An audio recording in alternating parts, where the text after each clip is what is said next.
Ming is a weak and helpless boy who had his home burnt to the ground and his entire family taken from him by the Empire. And several years later, Ming takes over the identity of the son of a prominent family in order to grow stronger and ultimately get his revenge. But before all that, we have to start at the beginning. At this point, Ming has been on the run for 7 years, and he is currently being chased down by several executioners through a forest. As he jumps from tree to get away, one of the executioners is starting to wonder who he really is because an ordinary person wouldn't be able to move so fast. But his boss tells him that even if their target's power is a little above average, he is still only one person, so there's no way he could handle their entire squad in a fight.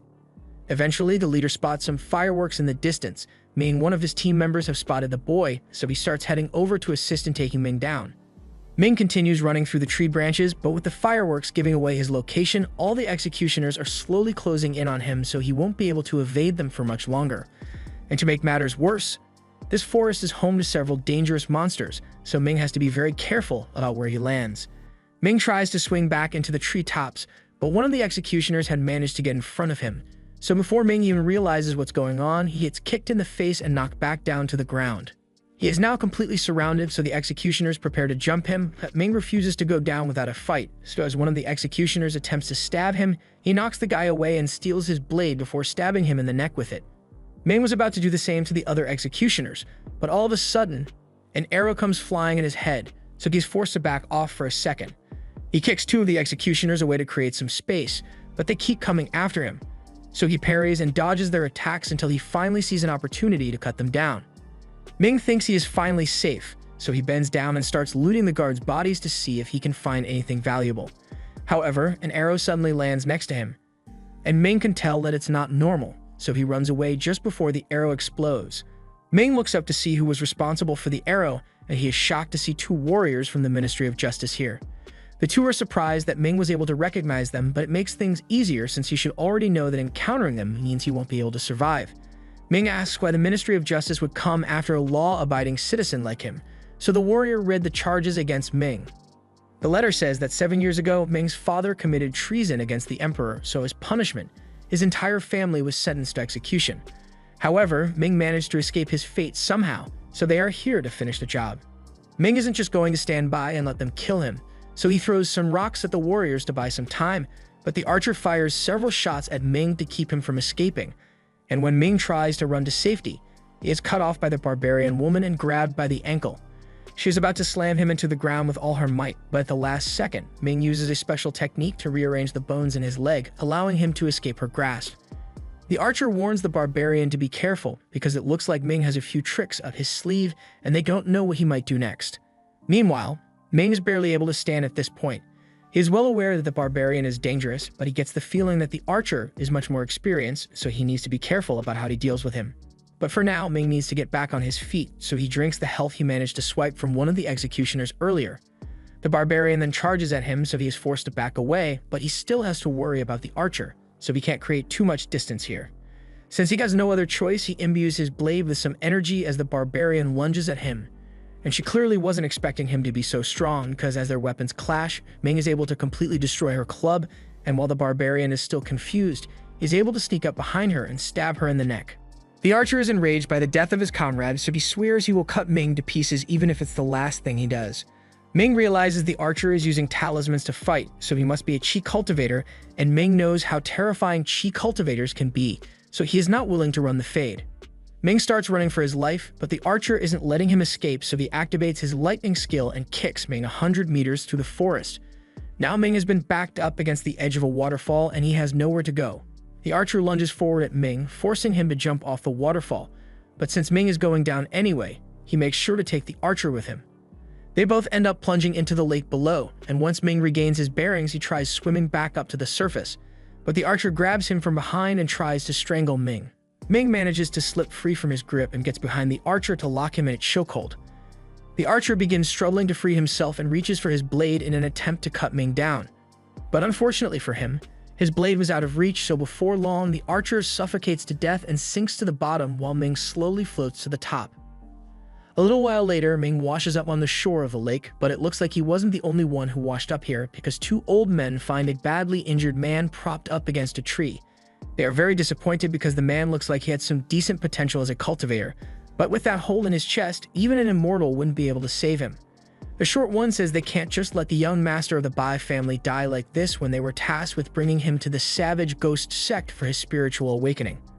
The tall one suggests they should just ditch him and run away, but the two of them already took payment from the Bai family, so they get hunted down if they ran away. Not to mention the fact that to take this job, they both swallowed a heart-relaxing pill that will kill them in 6 months if they don't return to the Bai family to give a report. In no uncertain terms, the two of them are screwed, so the tall one fires off a blast in frustration. The man's blast happens to hit a rock which Ming was hiding behind, and as soon as they realize there's a witness, they try to finish him off so he can't tell anyone what happened here. However, as the tall one tries to punch a hole through his chest, Ming subconsciously protects himself with an energy shield, something that shocks the two men because Ming's technique is similar to that of the Bai family. The two of them take a moment to inspect Ming's body, and just as they suspected, it looks like Ming has learned some basic energy control techniques, and his foundation is pretty solid. Moreover, he looks strikingly similar to the dead young master of the Bais, so the two come up with a plan and tell Ming that they will save him, but only under the condition that he lives under a new identity and does as they say. Ming has no other choice. Ming doesn't really have much of a choice, so he agrees to go along with their scheme, and after healing him, the men begin taking Ming to the spirit awakening ceremony. Ming is grateful that the two of them spared his life, but he is worried that if his strength isn't sufficient, then people will find out that he isn't really the young master of the Bai family. The old man assures Ming that he should be alright since the savage ghost sect has no record of his face, and as long as he follows the energy control technique that they showed him, he shouldn't have any problems passing the spiritual awakening exam. Speaking of the exam, Ming still doesn't know what it's about, so the men explain that it's basically a ceremony that allows you to gather large amounts of qi in your body, and when the qi reaches the condensation stage, you can become a spirit disciple, and from there your cultivation can reach even greater heights. The two of them tell Ming that it is a great honor to be allowed to participate in the ceremony, so he should be grateful. But if the spiritual awakening is so amazing, then Ming asks why the two of them haven't awakened their spirits yet. The men look at each other with a bit of sadness in their eyes and tell Ming that you can only awaken your spirit before the age of 20, and it costs an astronomical amount to even register, so old folks like them will never get a chance like that. On top of that, only then the 5 major factions know the secret techniques to succeed in a spirit awakening, so it is very dangerous for regular people. They eventually arrive at the exam site, so the men drop Ming off at the entrance, but before he heads in, they try to convince him to take a heart-relaxing pill, claiming that it will help protect him. However, Ming isn't an idiot, so he knows the pill is really a poison that will kill him if he doesn't fulfill their requests. He asks the men if they really trust him so little, but given the fact that Ming is a wanted criminal in the Empire, they are a little worried that he might run away halfway through the exam. They assure Ming that even if he takes the pill, everything will be alright as long as he succeeds with the spirit awakening, but doesn't really believe them. However, it's not like he has a choice here, because if he doesn't do as they say, they will expose him as an outlaw and he'd be hunted down again, so he swallows the pill and heads inside for the exam. Inside, Ming comes across several powerful cultivators from prominent families, and a lot of people seem to know the young master of the Bai family. Although, all the rumors seem to say that the young master of the Bai family is a useless bastard, so Ming realizes his public image isn't good. Just then, the instructor for the exam, Fang, arrives and he tells everyone that he will be in charge of leading them to the spirit awakening ceremony, so anyone who wants to participate should follow him. All the participants start walking, but all of a sudden, a bunch of them begin to choke. So Ming realizes something is wrong and jumps onto the ceiling to analyze the situation. There are dozens of ghosts picking off the participants, but when one of the participants goes to ask Fang for help, he tells them that this is the savage ghost sect, so they better be able to deal with a few specters on their own. Most of the stronger cultivators here are able to defeat the ghosts fairly easily, so it's time for them to move on to the next phase, but along the way, Ming is approached by this guy. He offers to form an alliance with Ming so they can tackle the next phase together, and Ming sees no reason to refuse, so he goes along with the guy's suggestion. Although the guy is a little suspicious, so Ming keeps his guard up. While they are walking through the tunnel, he keeps looking around in case of an ambush, but the guy he formed an alliance with tells him there's no need to worry about anyone sneaking up on him since everyone else has already progressed to the next stage. And anyone that's still in the first stage by now definitely isn't strong enough to be an issue for them. But with that said, there's only a limited number of spots for the next phase, so the man really does intend to betray Ming. He steps back as some purple energy wraps around Ming, and once he is restrained, the guy explains that this is the second stage of the exam, the sacrificial cage. As the name implies, someone needs to be sacrificed here for the other to move on with the test, and unless you're a high-level cultivator, that purple energy will drain your power until you eventually die. Ming is furious and asks the man if he thinks the Bai family will let him live after killing their young master, but the guy says this is just how the game goes. The spiritual awakening ceremony is already dangerous to begin with, so anyone who comes here has accepted the fact that they may fail and die at any point. And besides, the Bai family is on the verge of being expelled, so there's nothing they could do about it anyway. Ming is actually kind of relieved to hear that death is a normal part of the exam because that means he doesn't have to worry about consequences if he accidentally kills someone. He gets back on his feet and begins charging up his energy until he eventually breaks through the energy chains. The man is terrified because he knows the real Bai Kongshin could never pull off something like that, so he figures out that Ming is an imposter. Ming is surprised that the man was able to deduce that much in such a short amount of time, but it's not like it matters because he won't survive long enough to tell anyone the truth. The man is starting to panic, but he doesn't want to die here, so he's getting ready to fight Ming. However, he suddenly feels a sharp pain in his hand, and it becomes very difficult for him to move. Ming reveals that he had poisoned the man in advance the moment they first met because he was worried that something like this might happen. The man lunges at Ming in anger, but in his carelessness, he gets caught by the purple chains and he is completely drained of his energy a few moments later. Ming continues through the tunnel until he eventually arrives at the exit where many other cultivators are waiting. Fang tells everyone that they were lucky to have made it this far, but the true test is yet to begin because this is where they will undergo their spiritual awakening. This arena was specially made to allow several different groups to take part in the awakening at the same time, so they need to prepare themselves. Ming is still a little shocked that over half of the initial participants have already died, but it looks like there are even greater risks with the actual awakening. A few of the participants notice that there are already a lot of people seated inside the energy circles, so Fang explains that those are the members of the Savage Ghost sect who have been nurturing their spiritual energy since childhood. There are 5 circles in total, and Fang reserved 3 of them for the members of his sect, so he tells the rest of the participants that they are going to have to use the leftovers.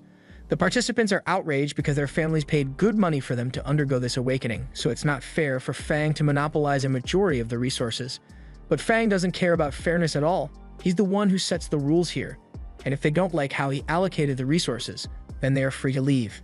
The participants have no choice but to go along with Fang's orders, so they all squeeze into the final 2 circles and get ready for the spiritual awakening to begin. Once everyone has settled in, Ming notices a beautiful girl sitting across from him, and when she looks his way for a moment, he begins to fall in love. But then he remembers that he's a wanted man who was forced into a potentially deadly ceremony, so love isn't a high priority for him. The girl is surprised that her spiritual charms didn't work on Ming and she is starting to take an interest in him, but there's no time for distractions right now as the spiritual awakening is about to begin.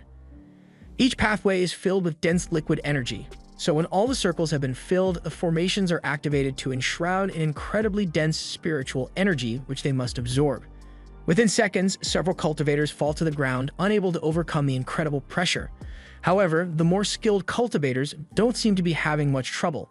Since Ming is new to the world of cultivation, he is struggling a little, but with the energy control techniques he was taught, he is eventually able to stabilize his spirit. Now all that's left is for him to absorb as much extra energy as possible so that he can open his meridians. While all this is going on, the leaders of the 8 branches of the Ghost sect all meet to watch the progress of the candidates. The sect leader is quite impressive with the performance of the participants this year, but he heard that the other leaders have a few people in mind whom they would like to recruit. He heard that Shu and Lin got into an argument over a particular disciple and even arranged a duel to decide who would get him. Lin pleads her case and reminds the sect leader that she was the one who discovered the Kalin nightmare body, so she has the right to take her as her disciple. All the branch leaders are shocked to find it hard to believe that someone here really has a nightmare body, but there's no reason for them to doubt Lin's testimony because moments later, the nightmare body is manifested right before their eyes. It only has 6 veins at the moment, but with the girl's mass control ability, the sect leader agrees that she would be a great asset to their sect. The sect leader asks Guy if he has his eye on any of their faction's disciples, but Guy tells him he doesn't really want to compete with the rest of them for disciples, so he's fine with choosing a few of the foreign awakeners. The sect leader asks him if he's sure about this, since even if the foreigners manage to awaken, it will most likely only end up with 3 veins, which is relatively low in comparison to the Ghost faction's disciples. Guy is aware of that, but his branch doesn't have as many resources as the others, so all he asks is that if any of the foreigners are fortunate enough to awaken, then the rest of his fellow branch leaders shouldn't steal them away from him. Just then, Lin gets everyone's attention and points to Ming because his cultivation looks like it has the potential to reach the legendary 9 vein. The sect leader takes a look and he is impressed with Ming's energy levels, but unfortunately, That's where his interest ends because he says Ming doesn't know the proper channeling techniques to stabilize his energy absorption, so his body won't be able to handle it. When someone isn't able to handle the energy that they are absorbing, it inevitably leads their entire body to explode, as showcased by the unfortunate people behind Ming. The energy Ming is absorbing is starting to take a toll on his body, so he seals his spirit veins to hold it in, but Guy says a trick like that will only delay the inevitable, so Ming will eventually die. Just then, all of their attention is drawn to another foreign participant, Jai, who has just successfully unlocked the 9-vein spirit, and Guy is rather pleased because he already called dibs on all the foreign candidates, and it worked out well for him. However, all of a sudden, the final branch leader, Lei, shows up and tells everyone that Jai is his nephew, so he's going to take him on as a disciple. He makes the argument that he is already familiar with Jai's thunder attribute, so he would be the best teacher for him. Gui is disappointed that such a talented disciple is being taken from him, but since Zai is Lei's nephew, he agrees to let him go. But he asks everyone to agree that they will let him keep any of the remaining foreign awakeners. None of the branch leaders have any objections, and the sect leader is in support of Gui's requests, so there shouldn't be any more issues for him. However, a few moments later, another participant awakens, and this one absolutely stuns everyone because he surpasses all their expectations. His vein count rises all the way up to 9, but it doesn't stop there. It keeps going until the participant reaches 12 spirit veins, and this is almost unheard of, so he quickly reminds everyone that he called dibs first. But the sect leader is sore loser, so he flexes his power and announces that he will be taking that 12-vein participant as his disciple. Gui is dejected, but there's nothing he can do since he doesn't have the power to stand up to the sect leader, so he's forced to just pick a disciple from the remaining candidates. Gui isn't expecting much since after so many promising candidates have already awakened their spirit, it's not likely for another amazing talent to bloom, but he tries to remain optimistic. As he looks out into the arena, he spots Ming still working hard to contain his energy, and Gui is intrigued because he was sure Ming would have exploded by now. The challenge Ming is facing is that he has enough control to manifest 9 spirit veins, but his core isn't developed enough to contain all 9 veins, so he is getting overwhelmed. The usual way to fix this would be to dispel some of the energy to accommodate his core, but Ming doesn't want to give up like that. If his core can't handle all 9 veins, then he decides that he's going to use his spirit power to compress the veins until they fit. No one has ever done something like this before, and honestly, Ming isn't sure whether it will work or not, but he eventually manages to pull it off. The ceremony eventually comes to a close, and the students are told to wait a while so they can be assigned as disciples. Most of the others who manage to awaken got spirit veins that are long and thin, but because of Ming's unique method, even though he only has 3 spirit veins, the veins are massive. A few minutes later, he comes down to take the foreign awakeners that the others didn't want, and he asks his assistant, Shai, to lead them all to his branch. They eventually arrive at a portal where they will officially begin their training as disciples, but immediately after crossing through to the other side, all the disciples faint, leaving Ming as the last one standing. An old man in a chair suddenly speaks up, and he says he's impressed that Ming didn't faint like the others. Ming thinks this must be some kind of trap, but the old man assures him that he's not in danger. The energy inside the temple is just so dense that most newbies can't handle it and faint instantly. Anyway, if they are here looking for techniques to learn, he suggests that they should take the levitation, basic fire, and basic wind spells. Ming accepts the man's suggestion, but he wonders why he is only allowed to use these scrolls. The man warns him that most of the scrolls here are too advanced for beginners, so he had better not do anything reckless. The only ones who have clearance for the highest level of scrolls are the ones that were personally chosen by the branch leaders, so there's nothing Ming can do about it. The old man tells Ming it's his own fault for being a weak 3 spirit veins loser, but then again, he realizes Ming has a lot of mental power for someone who only has 3 spirit veins, so he decides to give him a test. He pulls out a crystal and asks Ming to channel his energy into it so he can assess his strength. But before he does so, Ming can tell that the old man isn't a good person, so he doesn't want to reveal all of his cards yet. He decides to only use 1/3 of his power, but even this is enough to shock the old man. He has never seen such strong mental power in a newbie, and he can tell that Ming will go far as a cultivator, so he offers him a special cultivation technique. The original version was written in ancient Qiming Chinese, but this bamboo version is one that he personally translated. Ming asks the old man if he can see the original version, but the old man gets offended and says Ming would never be able to understand something he personally had to spend years just to translate. He tells him that technique will get him all the way up to the middle stage of mastery with no bottlenecks, something that even the faction's secret technique can't accomplish. But if he doesn't think it's good enough for him, then the old man will gladly take it back. Ming apologizes and says he graciously accepts the old man's gift, but before he leaves, the man warns him not to tell anyone about this, otherwise he will have to face deadly consequences. Meanwhile, in a cave near the sect, two of the spirit awakeners are meeting with one another, and one asks the other how many foreign spirit awakeners managed to survive. Aside from the two of them, the others are Zile and the Bai family's young master. But he thinks there's something suspicious about Bai because he is widely known as the useless son who was sent here because his family didn't want to have to deal with him, and someone like this could never survive the spirit awakening. They decide that they need to test him to see if he is really the same person, but they also need to be cautious so they don't accidentally blow their cover. They are here on a mission from the Ministry of Justice, and their job is to infiltrate the savage ghost faction's inner circle, so they can't afford any mistakes. Meanwhile, Ming has locked himself away in a cabin so he can be in his training. He still doesn't trust old man Ryan's cultivation techniques, since he doesn't seem like the kind of person to do something out of the kindness of his heart, but he has no choice but to go along with it if he wants to increase his power quickly. A few months go by, and it's time for the new cultivators to return to the main complex for evaluation. Once Ming and the others arrive, they head over to meet with Shi, and Shi asks them how their cultivation is going. The others admit that they haven't made much progress since no one has been guiding them, so they have to slowly teach themselves to improve. They ask Ming how his cultivation is going, and in all honesty, Ming has been doing way better than all of them, but he doesn't want to draw too much attention to himself, so he just tells them that he is struggling as much as they are. Ming looks around and notices that there aren't a lot of people here, so he asks Shai if this is everyone from the Jurain branch, and sadly, yeah, this is all the branch has to offer. Shai explains that this branch is the most neglected out of the 8, so they are lucky that they even get to participate in a tournament like this in the first place. He tells everyone that they need to try and win as many rewards as possible to help speed up their cultivation journey, and their eyes all light up at the mention of rewards. They ask what rewards Shai is talking about, so he says he knows there should be Huyuan pills available that can increase cultivation speed, but aside from that, he's not sure what the other rewards could be. In any case, he tells everyone to do their best because the tournament is about to begin. Shortly after, the branch leader arrives and gives a little speech, telling everyone that the path of cultivation thrives in diligence, so lazy people will never succeed. But just as he says this, the laziest MF imaginable comes crashing out of the sky. This is Zhu, and he is one of the masters here. But he is late because he spent last night drinking and has a massive hangover.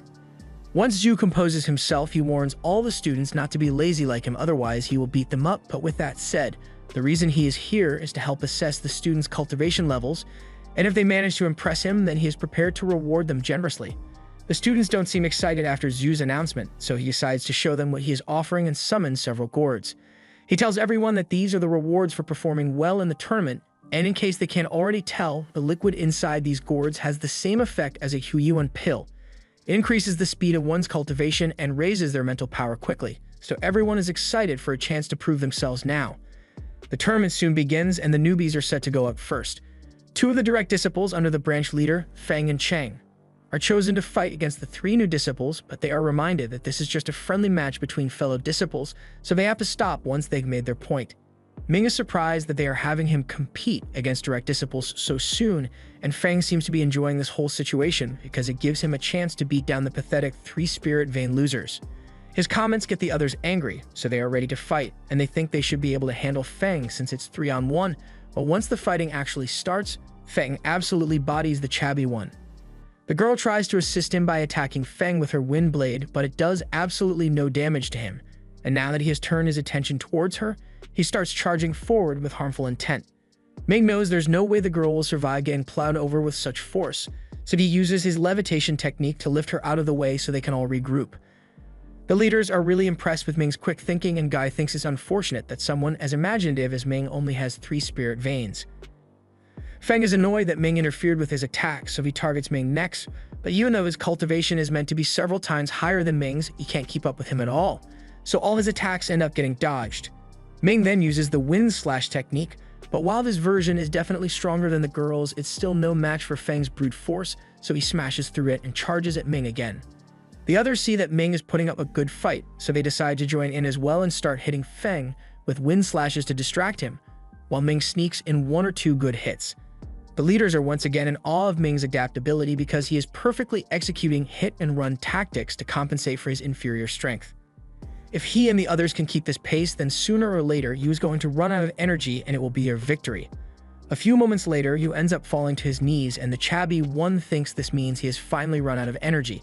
But instead of just using his ranged fireball attack, he decides to run into butt-whooping range. And guess what? He is whooped. With the shabby one down, Yu now targets the girl again and backhands her as if she just served him cold chicken, so Ming is the only one left standing. Yu now charges at Ming, but before he attacks, Ming points out that the technique Yu used to take out the chabby boy isn't from the ghost sect. This startles Yu because he is worried his cover might have been blown, and Ming takes the opportunity to punch him square in the chest before immediately surrendering because he knows he can't beat Yu in a fair one-on-one. Yu angrily walks up to Ming and accuses him of cheating by distracting him in the middle of the fight. However, Ming points out that Yu did the same thing when he pretended to be hurt to trick the chabby one into attacking. Yu turns to the leaders and asks them to grant him a rematch with Ming so he can settle the score with him. However, the leaders tell them to shut up and begin scolding Yu for being so careless because if this had been a real fight, Ming's punch could have seriously hurt him. They tell him to just accept the way things turned out and reflect on his actions so he doesn't make the same mistake again. Yu has no choice but to obey the leader's instructions, but he is now certain that Ming isn't the real Bai, so he is determined to find out what he is hiding. Meanwhile, Ming is also suspicious of Yu because he feels like he has seen his martial arts before and he knows it's not one of the ghost faction's techniques, but he doesn't remember the details. Guai tells the three that they should rest for a moment to regain their strength, because after this, they are going up against Xiao Feng, and he will be just as tough as Yu was. Feng decides to intimidate them a little, so he begins warming up and uses a wind slash that's so powerful that it scares the other two into quitting immediately. Now Ming is the only one who will be facing Feng, but he doesn't plan to back down, so he tells the leaders that he is ready to begin. Feng is really confident in his abilities, so he says he will be able to defeat Ming with nothing but a single finger. Feng generates an ice spike, which intrigues the leaders because an ice spike is a complex intermediate spell, so he must have worked very hard to master it. Feng launches the ice at Ming, so Ming moves his head out of the way to avoid being hit. However, Feng already planned for that, so he takes control of the ice and redirects it. The other leaders are starting to get worried since the ice spike spell is notoriously difficult to control, so Feng might accidentally end up hurting Ming, but Guai says it's fine since this version of the spell can only cause physical pain. Feng realizes the ice spikes won't be enough to break through Ming's defenses, so he decides to conjure a huge ice wall. This forces Ming to go on the offensive, so he pulls out his weapon and begins attacking Feng. The leaders are greatly impressed with Ming's strength, and they had heard that Ming chose to use the ghost cultivation technique for his training. But while the ghost cultivation technique is by no means bad, it limits the growth of an individual later on, so they think he might have been a little too hasty with his decision. However, Ming never actually used the ghost technique. The technique he got from Ruon is called the Netherbone cultivation technique, and it is very similar to the ghost techniques, so it would be a good cover to pretend that he chose the ghost technique instead. And as long as Ming doesn't reveal too much of his power, there's no way any of the leaders will ever realize that he is really using the Netherbone technique. Ming knows he could defeat Feng if he went all out, but that would be too suspicious, so he decides to let himself lose and intentionally gets hit with the ice spikes, while using the bone shrinking technique to avoid any fatal injuries. After that, he surrenders to put an end to the match, but Yu recognized the bone shrinking technique, so he is now even more suspicious of Ming. With the tournament officially over, the masters announce the rankings and Ming is labeled as an upper middle cultivator, while the others are labeled as inferior. One of the leaders has taken a liking to Ming, so she calls him over and offers to heal his wounds for him. Ming is thankful for her help, but that's not all she has for him. She also offers him 3 shield talismans, and while Ming isn't sure how valuable the talismans are, if it's coming from a master, then he's sure it must be good. The final match of the tournament soon begins, and Master Xin is up against a talisman user, and the man launches several fire talismans at him. Each of those talismans is incredibly destructive, but Xin is able to block them all with his diamond shield. He then uses his summoning technique to raise a skeleton from the ground and send it after the man. Ming is shocked because he didn't know that was possible to summon such powerful ghosts. However, Shai clarifies that the summoning technique only allows you to form master-servant contracts with ghosts at random, so the strength of the ghost is entirely based on luck. And it looks like Xin was very lucky today because he got a white bone demon on his first try, so the man's fire talismans are almost useless against it. The talisman user is starting to get fed up with this, so he pulls out some explosive talismans and sticks them onto the skeleton before jumping away. With this, he is able to completely destroy the skeleton's body, but unfortunately, when dealing with the undead, something like this is never enough to finish them off. The skeleton continues walking towards the man and regenerates its body and continues attacking. The others are amazed by how powerful the summoning technique is, but Shai warns them that it can be a double-edged sword at times. The only reason Xin is so strong is because he obsessed over refining his summons, but because of that, he couldn't focus on his cultivation as much. It is pretty clear that the talisman user can't win at this point, so Gu orders Xin to stop the match. With this, the tournament has officially ended, so Mu congratulates everyone on the progress that they've made and sends them on their way. The other newbies say goodbye to Ming, and he is about to return to his cultivation cabin, but before he leaves, he remembers that his cultivation rate will never outpace that of the leader's direct disciples, so he needs to gain some actual combat experience. Normally, he wouldn't be allowed to use the main compound's training equipment, but since he's already here, so he decides to ask the caretaker to let him use the training simulation. He asks to fight one bone demon, so the caretaker tells him it will cost him 1 spirit stone. Ming has no choice but to pay for it, but it really hurts his wallet, especially since he only earns 5 spirit stones a month as a disciple. He's going to need to find a way to earn more stones later, but for now it's time for him to train. The bone demon is summoned and immediately strikes. Ming quickly activates his shield talismans to block the attack. He then retaliates with Fireball, but that wasn't enough to defeat the skeleton. The skeleton lunges out of the smoke and tries to stab him, so Ming quickly blocks again. And while the skeleton is stun-locked, Ming manages to punch it hard enough to finally put it down. He is honestly surprised that the shield is so effective, even though he hasn't had the time to refine it yet, but he is even more amazed by how difficult it was to defeat a regular bone demon. It is now certain that he needs to learn the summoning technique, but before that, he needs to take a bath. Ming heads home and hops into a bath, but while he's busy cleaning himself, he suddenly realizes that a woman has been standing next to him this entire time. Ming freaks out, but the woman tells him there's no need to be shy since she's going to become his wife soon.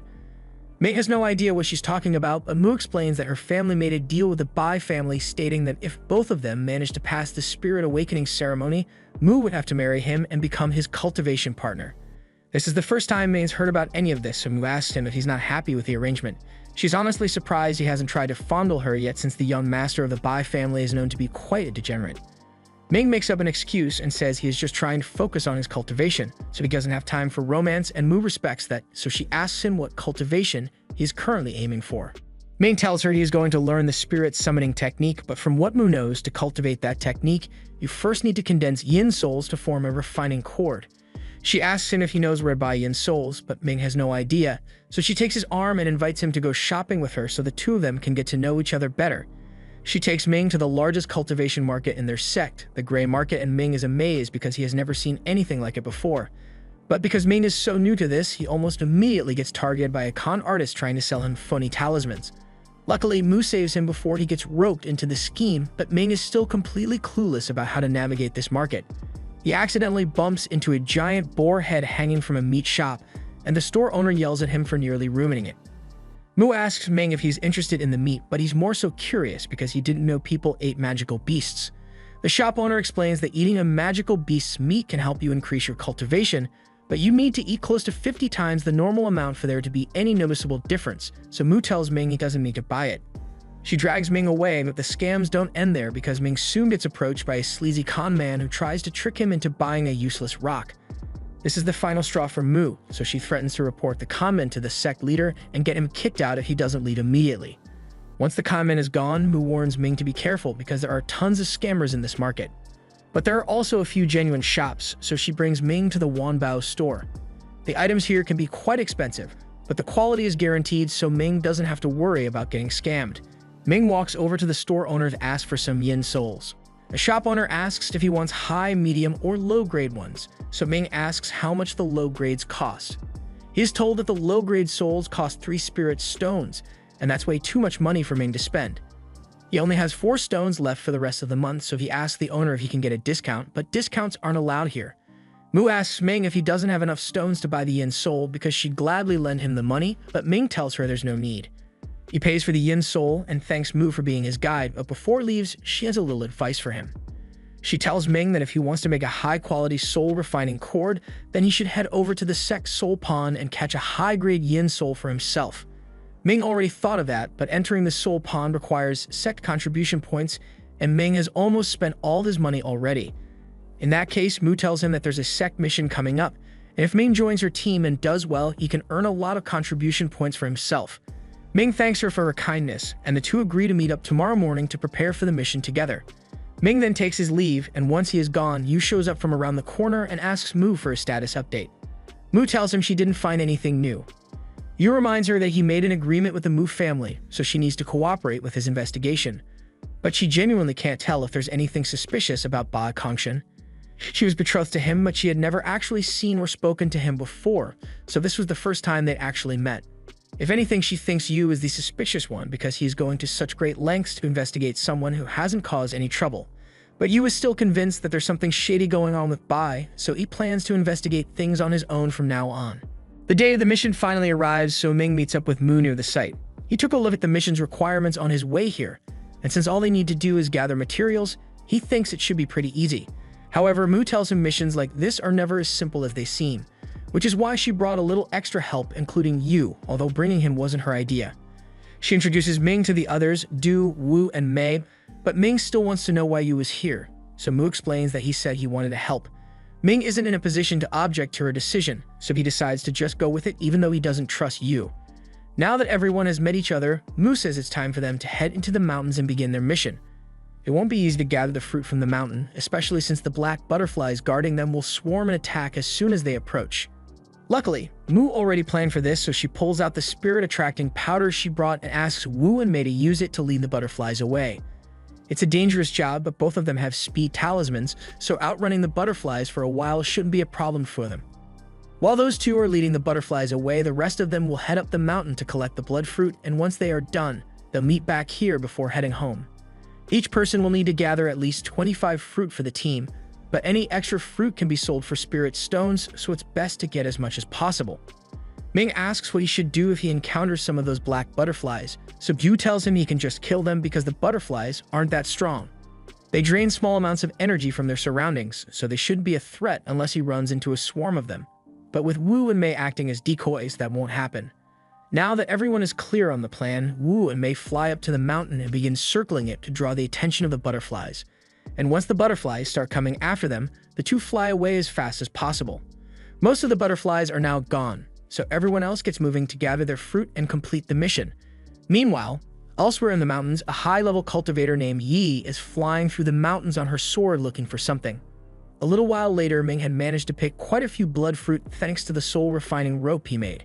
It may not be high quality, but it is really useful for scaling the mountain. Ming continues gathering all the fruit he comes across, but when he tries moving a boulder, he ends up inadvertently releasing a group of black butterflies, so he now has to fight them off. Luckily, there aren't that many here, so he uses his chain to slash at them and then finishes them off with a fireball. However, just when he thinks he can finally relax, he is suddenly captured by a binding spell you place on him. This particular spell was made to be effective against cultivators, so while he is bound, Ming won't be able to use his spiritual energy at all. Ming asks Yu why he is doing this, so Yu tells him he just has a few questions he wants answered, so he appreciates Ming's cooperation. After all, it would be a shame if Ming were to suddenly go missing out in these mountains, especially since 3Ving cultivators aren't worth much to the sect. First, he asks Ming if he has any connection with Xian Island, but Ming says he has never heard of it before. In that case, Yu asks him how he learned the bone shrinking technique that he used during the tournament because that's something that's only taught on Xian Island. Ming realizes he might have blown his cover by using that technique, so he won't be able to talk his way out of this, but he can't reveal that he really was on Xian Island. He tells Yu that he indeed learned the technique, but he says he just found a manual on the corpse of a fugitive and used that to learn the technique. He starts asking a lot more questions, but all of a sudden, the two of them are attacked by a liquid yin condensation rat beast. This is a monster so powerful that Yu stands no chance, so he immediately runs away, but not before throwing Ming at the rat beast as a distraction. Yu then flies away, and the entire time he is smiling to himself because he finally has a good excuse for Ming's death. Ming is now left alone to face the monster, but no matter what he tries, the rat is simply too quick and powerful for him to fight head-on. Ming gets slammed into a rock, and he realizes he's really going to die here if he doesn't do something soon. So even though he doesn't really have a plan, he's not going down without a fight. He summons his spirit weapon at full strength and charges at the rat, managing to slash it across the torso and cut off its tail. But while he may be able to do damage against it, he is still taking a lot of damage in return, so he won't last much longer. Just then, Yi shows up and she sees Ming struggling against the rat beast, so she sends a rain of lightning swords down to help. This scares the rat off, but that's not a good thing since Yi's goal was to finish it off. She creates a whirlwind in the sky to suck the rat up, but she inadvertently drags Ming up as well, so he gets sent flying through the air. He manages to regain his footing by summoning his nimbus, but almost immediately after, he gets grabbed by the rat's tongue and is nearly eaten. He realizes that the rat is trying to drink Ming's blood so it can regenerate, but she won't let that happen. So she cuts its tongue off and the rat scampers away in pain. She now has to go hunt it down again, but she's going to need some bait, so she grabs Ming against his will and throws him into the area the rat fled to. The crash landing knocks Ming out, and by the time he finally wakes up, he finds the rat staring straight at him. It launches several spikes at him, so Ming pulls out his shield to defend himself. But just as the spikes are about to make impact, Yi jumps in and uses an artifact to absorb them all. The rat now turns its attention to her and launches more spikes, so she puts up a shield to block them. However, she underestimated how powerful the spikes could be, so one spike manages to break through and nearly hit her beautiful face. This gets her angry, so she locks in and returns fire with dozens of lightning swords, but to her surprise, the rat is still alive, although it's heavily injured now. Yi doesn't want to take any chances here, so she uses one of her secret techniques and brings a giant lightning blade down on the rat. Its body is completely destroyed, but its soul fragments still remain intact, and it'd be bad if it managed to possess a vessel, so Ming tries to stop it from escaping, but the soul fragments are too fast for him to catch up to. Fortunately, Yi already saw this coming, so she uses her swords to destroy the remnants of the rat's soul and uses her artifact to store the sliced-up rat body. Now that it's over, Ming can see that the difference between him and high-level cultivators like Yi is far greater than he ever could have imagined. He was fighting for his life against that rat, but Yi fought it as if it were a minor inconvenience to her. Speaking of inconveniences, Yi addresses Ming and tells him his fighting skills are pathetic, but he did serve as good bait, so he deserves some kind of reward for his role. She tells him that when she chopped up the rat, some of its body parts fell down into the ravine, so if he is willing to go looking for it, then he is free to keep anything he finds. She then turns around to leave, but before that, she asks Ming to tell her what cultivation he is currently using. Ming explains that he is practicing the ghost spirit technique, but Yi doesn't really believe him because she can tell that his technique is different from the normal ghost technique. She doesn't know what specific cultivation Ming is using, but she tells him that whoever taught him the technique messed up really badly because it has a major flaw. Ming is starting to get worried, so he asks her to tell him what the flaw is, but Yi doesn't see a point in getting involved with his cultivation. So she tells him it's his problem to deal with and flies away. Meanwhile, back at the base of the mountain, Yu has just finished telling everyone about the monster and how it has probably eaten Ming by now. But he leaves out the part about him sacrificing Ming as bait so he could escape on his own. Mu can't believe a monster like that would show up on this mountain since there have never been any reports like that in the past, but she does recall sensing a strong presence a few moments ago, so she assumes a high-level cultivator must have arrived to deal with it. With that said, the others are wondering why Ming wasn't able to escape the rat since his skills should have been more than enough to get away. Unless, of course, someone threw him at the rat as bait, but no one would be sinister enough to do that. Right. Yu speaks up and says he doesn't think Ming made it out alive because while he was fleeing, he saw the rat heading towards Ming, but he definitely had nothing to do with that. Mu is saddened by the thought that Ming might have died, but for now, they need to finish their mission, so she asks everyone to give a tally of all the fruit they gathered so far. Their goal was to gather 100 fruit, but as of right now, they only found 60. So Mu tells everyone that they'll have to go out and gather more so they can meet their quota. And while they're out, everyone should keep an eye out for Ming in case he managed to survive. At the same time, Ming is currently searching through the ravine to find the remaining pieces of the rat, but these don't look very valuable, so he's starting to think he may have gotten scammed on his reward. Just then, he spots a piece of the rat's body that's still moving on the ground, and this looks like it could be worth a lot. But as soon as Ming picks it up, some of the rat's energy flows into his head, and he screams out in pain. While Yu was leaving the mountains, she is confronted by a fellow Taoist named Yan. He acts like he didn't recognize her at first, but Yi knows he knew exactly who she was when he confronted her, so he must have been trying to mess with her. Yan asks her what kind of beast she was hunting, so Yi informs him that it was a demon rat, and Yan is surprised to hear that since demon rats aren't strong enough for someone as powerful as Yi to be concerned about them. However, Yi tells him that this was no ordinary demon rat, it was one on the verge of reaching the crystal formation stage, and Yan is speechless upon hearing that. If the rat had succeeded in breaking through, countless lives definitely would have been lost, yet Yan still finds it hard to believe that a mere rat would be able to reach such a level. To prove it, Yi shows Yan a piece of the rat's gem, and upon inspecting it, he confirms that it indeed belongs to a near crystal stage rat, but that doesn't explain how the rat managed to get so strong in the first place. Since Yi has explained everything she knows so far, she turns to leave, but before she could fly away, Yan asks her if she would be willing to leave the rat's body parts behind since he'd like to run some tests on it to figure out the secrets of its cultivation. However, Yi says she already intended to give the rat's body to Senior Cold Moon, and Cold Moon is well renowned for her research ability which outclasses Yan's, so we can't argue with her decision. While all that was happening in the sky, Ming has been freaking out for the past couple of hours because he clearly remembers a dark energy entering his body, but he has scanned himself head to toe 5 times already, and he couldn't find any traces of it. He knows unknown dark energy is never a good sign, but there's also a chance that he was just imagining things, so he starts wondering if he should go back to the sect to get a checkup. However, if he returns to the sect, then you will know that he's alive, and there's no way he'd leave Ming alone after what he pulled earlier today. Ming briefly considers faking his death to avoid being investigated anymore, but if he were to do that, then he would lose the faction's support, and without that support, you won't be able to cultivate as effectively. Additionally, he mentioned something about his cultivation technique having a major flaw, and if anyone knows what the flaw is, it would have to be Ruin. So Ming has no choice but to return to the sect so he can continue his training. He flies off on his Nimbus to go reunite with the members of his team, and at the same time, the team is starting to get worried because they spent all evening looking for more blood fruit, but they are still short by 19 fruit. The mountain's terrain was drastically altered by all the high-level techniques Yi used to defeat the rat, so most of the blood fruit got buried under the rubble. And with Ming still missing, there's no way they'll be able to meet the quota before the deadline. Just then, they notice someone approaching, and to everyone's surprise, especially Yu, they see Bai flying in. The group members ask Ming what happened, so he tells them that he got cornered by a powerful beast, and it nearly killed him, but luckily, he was saved by a high-ranking cultivator just in time. Mu asks why he has been gone for so long if he was saved from the rat, so Ming makes up an excuse and tells her he got caught up in Senior Yi's attack, so he was knocked out for a while.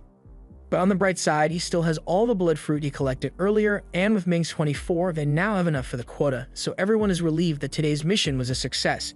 There's no time to waste, so the others prepare to head back to the sect, and Du offers to give Ming a ride since he still needs to recover. Yu is about to leave as well, but before he goes, Mu reminds him that her family only agrees to monitor the savage ghost sect, not assassinate people. She knows Yu probably tried to kill Ming up in the mountains, but he tries to defend himself by saying Ming is a threat to the Imperial Court's mission. Mu tells him there's no way Ming would have returned if he was really plotting against the Imperial Court, because it would have been better for him to let Yu think he was dead. But speaking of death, she warns Yu that if he ever tries attacking Ming again for his stupid reasons, then he's going to have to deal with her. Later that day, Ming receives his share of the reward for the mission from Du, but just as Du is about to leave, he says something to Ming about strength being the most important thing in the world of cultivation. And the same goes for cultivation partners, so he thinks Ming might want to reevaluate his betrothal to Mu.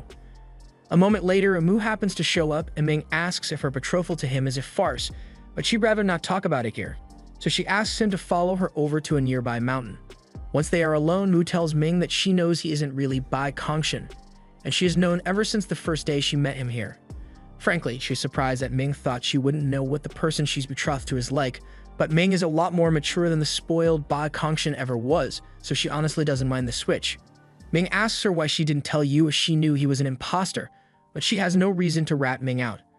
Her engagement was originally arranged with the promise of providing her with a secret cultivation technique so she could advance to Spirit Master once she got married to Bai, but with the real Bai gone, she can no longer obtain that technique from the deal. Unless, of course, Ming were to help her out. Ming tells her he doesn't know any of the Bai family's secrets, but be that as it may, with everyone convinced that he is the son of the Bai family, he is bound to have access to information that will be useful to her. So as long as he helps her, she promises she won't reveal his secret. Over the next few days, Ming continues working on his cultivation, and those recovering pills he got from the minor competition are really coming in handy, but he's almost out, so he decides to try practicing something else. He takes a look around his room and realizes he still has those bone fragments he got from the rat demon, and the rat was able to break through one of Yi's shields, so its body parts should make good weapons. There's also some rat meat here, and Ming remembers hearing that monster meat can help with cultivation, so he decides to try some. He creates a fire in his hand and roasts the meat until it no longer smells disgusting, and when he takes a bite, he feels a lot of spiritual energy welling up inside him, so he immediately gets back to cultivating. The meat's power is really effective, so Ming was able to cultivate halfway through the second stage of the dark bone technique in only a day. If he finishes the rest of the meat, he should be able to break through to the third stage, but he doesn't want to rush things because he remembers Yi telling him that the dark bone technique is flawed, so he needs to figure out what the flaw is before he goes any further. He already knows Ruin will tell him the truth if he asks directly, so he needs to come up with a backup plan. And that backup plan is breaking and entering.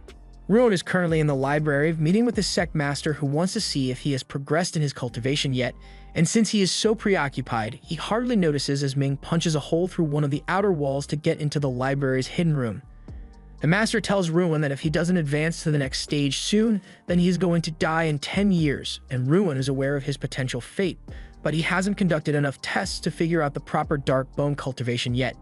Meanwhile, Ming encounters some skeleton soldiers down in this secret passage, but the skeletons are blind, so as long as he stays quiet, they won't be able to detect him at all. He makes his way into the secret room, and in there he finds the book with Ruin's notes about the dark bone technique. Ming discovers that while the first 3 stages of the technique are safe, Ruin has no idea what the 4th stage is supposed to be, so he has been encouraging unsuspecting students to use the dark bone technique in hopes of figuring it out so he can use the technique personally. It involved a lot of the students dying for his selfish goals, and that's a sacrifice that he was willing to make, but Ming doesn't appreciate the fact that he had been tricked into becoming one of those sacrifices. The shocking discovery causes Ming's heart rate to rise, which alerts the skeletons to his presence, so they attack him and Ming does his best to fight them off. However, those skeletons are not ordinary henchmen. They've got hands, and Ming was not ready for that, so he nearly gets knocked out. On the bright side, the skeletons aren't very intelligent, so he should be able to escape them if he can make it into the tunnel. But to do that, he's going to need a distraction, so he uses his soul rogue to take control of one of the skeletons and makes it attack the other. This buys Ming enough time to sneak out of the room, but on his way out, he alerts 2 more skeleton guards, so he's still being chased. As he is running away, that dark energy from earlier begins acting up, and it's making it really difficult for Ming to move, so he tries sealing it away for now, but that doesn't work out for him. One of the skeletons finally catches up to Ming, and it is about to punch a hole through him. But just then, Ming's energy begins reacting, and in the next moment, he finds himself in an empty black fog. He is baffled since he could have sworn he was just in the library's secret room, but for now, he plans to get out of here. He tries walking, but he gets blocked by some sort of invisible barrier, so instead he tries flying up to the sky to escape. But the barrier reaches all the way up there as well, and no matter how much Ming tries, he can't break through it. Since he's obviously going to be stuck here for a while, he decides to at least use the time to practice his spells, so he pulls out an hourglass and starts training. The efficiency of one's spell casting has nothing to do with spiritual power. Rather, it depends on how much time is spent refining your technique, and in this space, Ming never gets tired or hungry for some reason, so he's able to practice non-stop for 60 days straight. Eventually, his spells become incredibly powerful, but it's still nowhere near enough to break him out of this prison, so he's starting to wonder if he will be stuck here forever. However, once the 60th day is over, Ming is suddenly teleported out and wakes up back in his body, but he is shocked to find himself in the exact same position he was in before he got trapped. Luckily, all the training he did in there has made his spells significantly stronger, so he's able to destroy the skeletons and escape with ease now.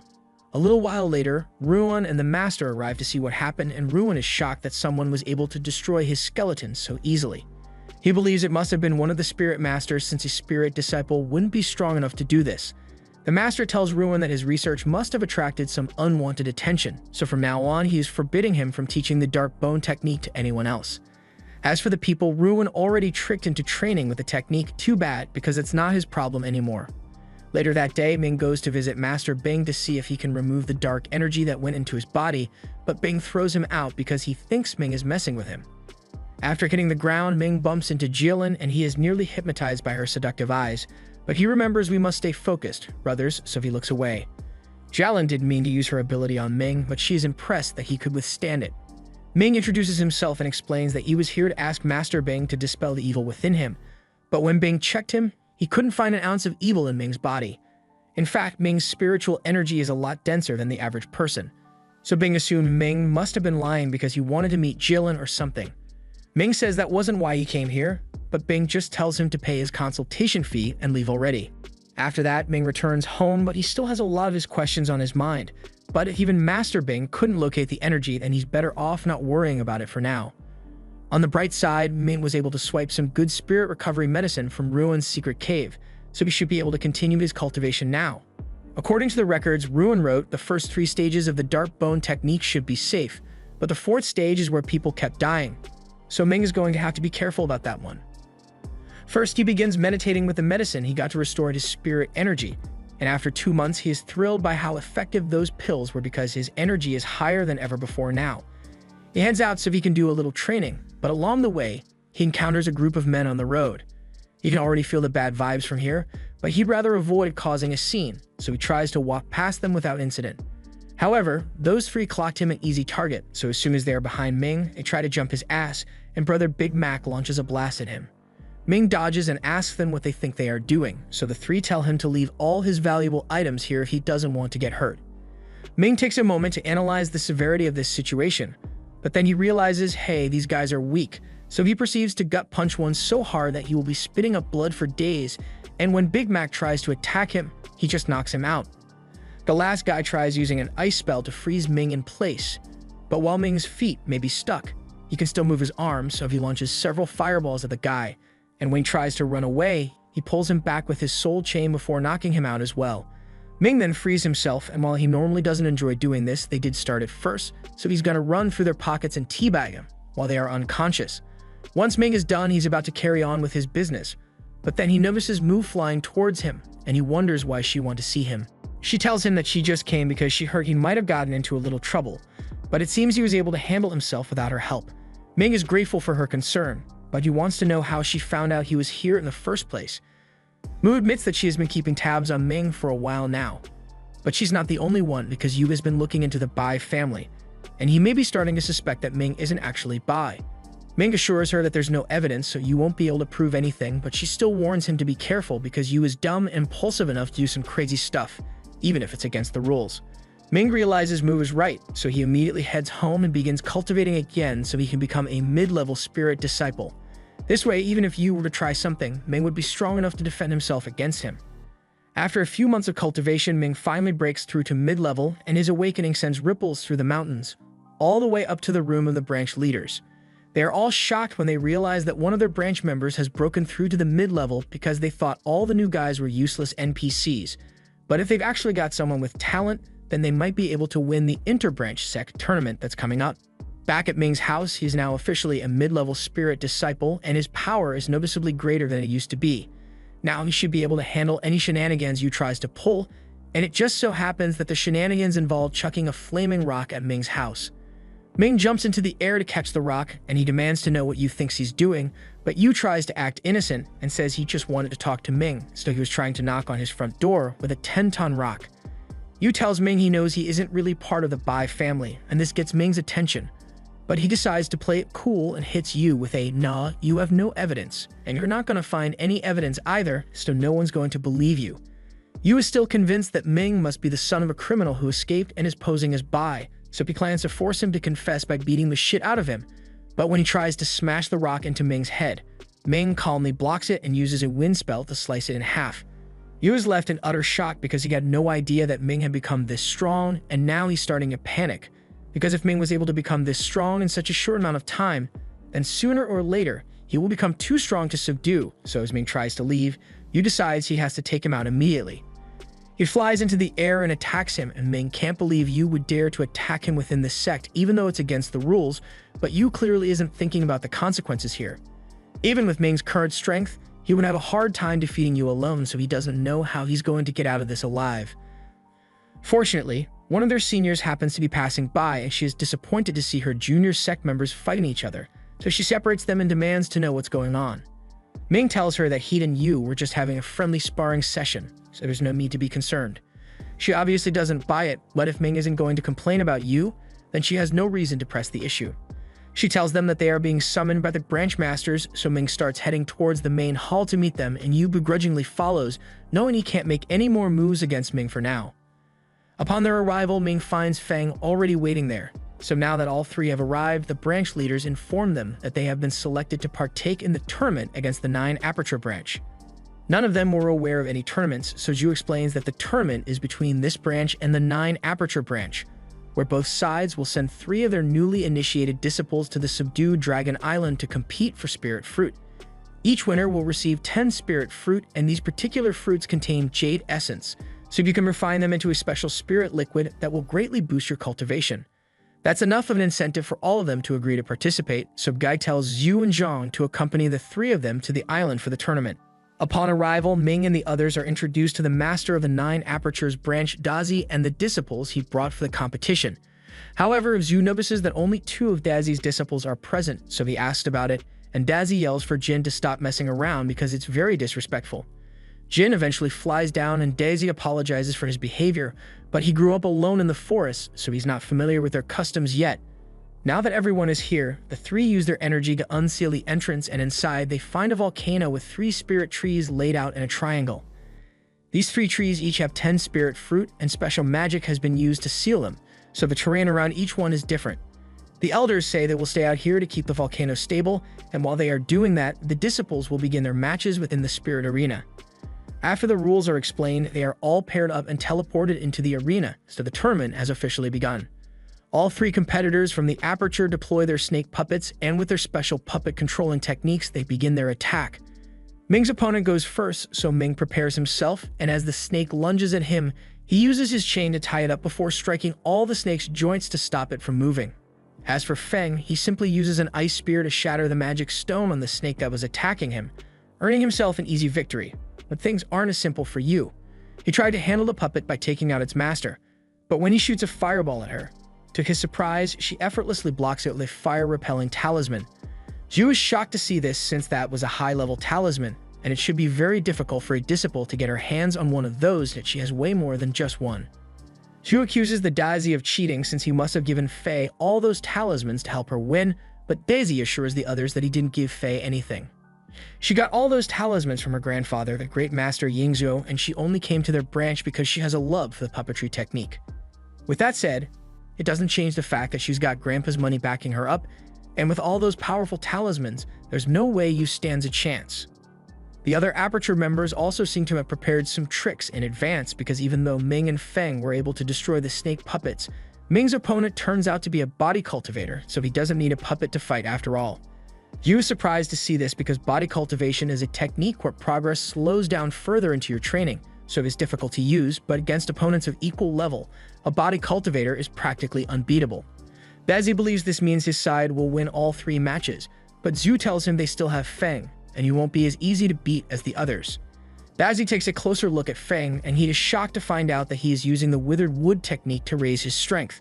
As much as he hates to admit it, at Feng's level, it's going to be tough for Jin to beat him, so he gives Jin permission to use the secret weapon.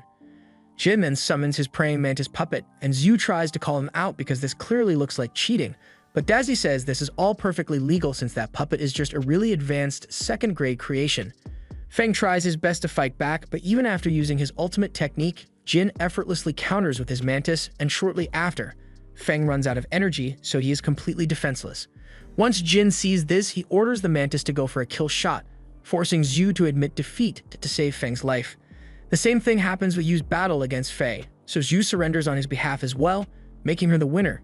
She is pleased, so she starts heading to one of the spirit trees so she can get her prize. Daisy begins joking that Zhu's group is going to leave empty-handed today, but Zhu says it's not over yet because Ming hasn't been defeated. He has been holding his ground against the body cultivator by keeping his distance with fire spells. Eventually, Ming stops shooting fire, so Brawler assumes he must have run out of energy.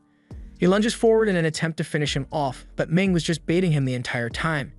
He still has a ton of energy to spare, so he fires a triple fireball at Brawler, and the first 2 completely destroy his sword, leaving him defenseless against the third.